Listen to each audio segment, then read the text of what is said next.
Surya Darmadi ditetapkan menjadi tersangka oleh Kejaksaan Agung terkait dugaan tindak pidana korupsi dan tindak pidana pencucian uang di Kabupaten Indragiri, Hulu Riau. Tak tanggung-tanggung, Darmadi disinyalir melakukan dugaan korupsi hingga 78 triliun rupiah. Angka itu menjadi kasus korupsi dengan kerugian negara terbesar sepanjang sejarah yang ditangani aparat penegak hukum kasus korupsi di Indonesia. Perkara ini menggeser kasus korupsi terbesar sebelumnya, yakni oleh Asabri dengan perkiraan kerugian negara sebesar 22,7 triliun rupiah. Tak sendiri, Bupati Kabupaten Indragiri Hulu periode 1999 hingga 2008, Raja Tamsir Rahman juga ditetapkan sebagai tersangka.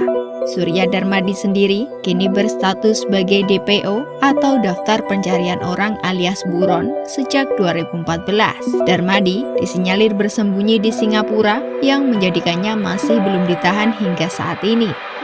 Kasus yang pernah menyeret bos Darmex Agro itu merupakan dugaan suap revisi alih fungsi lahan hutan Riau kepada Kementerian Kehutanan yang juga menjerat Gubernur Riau saat itu, Anas Ma'amun pada 2015 lalu. Surya Darmadi merupakan pemilik PT Duta Palma Group. Melalui PT Duta Palma Group ini, Surya Darmadi diduga menyerobot lahan perkebunan di Riau. Ia sempat masuk dalam daftar orang terkaya di Indonesia ke-28 menurut majalah Forbes pada 2018. Total nilai kekayaan Surya Darmadi kala itu mencapai 45 miliar dolar AS. Kekayaan Surya Darmadi ini tak lepas dari perusahaan miliknya, yakni PT Duta Palma Group atau Darmex Agro Group. PT Duta Palma Nusantara Darmex Agro menjadi salah satu kelompok budidaya, produksi, serta pengekspor kelapa sawit di Indonesia. Menurut perhitungan Kejaksaan Agung, dugaan korupsi PT Duta Palma Group telah merugikan negara mencapai 78 triliun rupiah.